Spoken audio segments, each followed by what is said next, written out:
আসসালামু আলাইকুম। পহেলা বৈশাখে কি রান্না করেছেন অভিনেত্রী জয়া আহসান? এটা হচ্ছে খবর। একটি নামি-দামি এই চ্যানেলের এটা হচ্ছে খবর পহেলা বৈশাখের।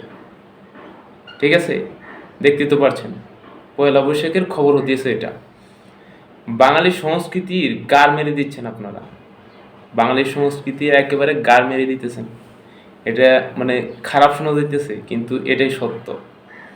আপনি কি একবার খোঁজ খবর নিয়ে দেখেছেন? অথবা আপনারা যে এত বড় একটা কমিউনিটি, আপনাদের আপনাদের কাছ থেকে কি কোনো উদ্যোগ গ্রহণ করা হয়েছে এই গরিব মানুষের জন্য? এই যে ঢাকা শহরে যে প্রায় ১০ লক্ষের মতো পথশিশু আছে। ঢাকা শহর না, এটা পুরা বাংলাদেশ জরিপে আছে।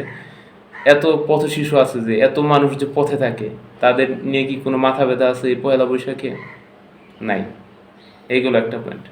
আরেকটা পয়েন্টে যদি কথা বলি, তাহলে বলা যায় যে এই পহেলা বৈশাখে ইলিশের বাজার কেমন?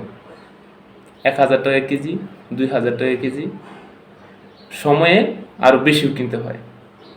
সময় সময় আরও বেশি দামে ইলিশ কিনতে হয়। আর চিকন চালের ভাত, চিকন চালের পান্তা ভাত, চিকন চালের কেজি কত?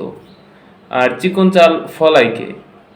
চিকন চাল যে চাষ করে যেই চাষি, ওই চাষির খবর নিছেন? ওই চাষি কি আজকে ইলিশ মাছ দিয়ে তারপর ওই চিকন চালের পান্তা ভাত দিয়ে কি আজকে নববর্ষটা উদযাপন করলো কিনা, এই খবর কি ছাপা হয়েছে?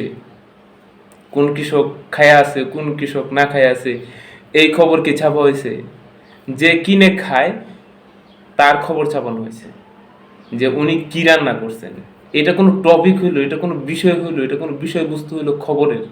এত বড় একটা নিউজ, মানে খবরের মানে সংবাদ মাধ্যম, মানে কি আমি বুঝি না। এত এত মানুষ না খায় আছে, কৃষক খাইতে পাইতেছি কিনা নববর্ষে সেদিকে কোনো মাথা ব্যথা নাই। ঠিক আছে? এটা হচ্ছে আমাদের বাংলাদেশ। পরিশেষে বলতে চাই, বালের নাটক শেষ, সোনার বাংলাদেশ। বালের খবর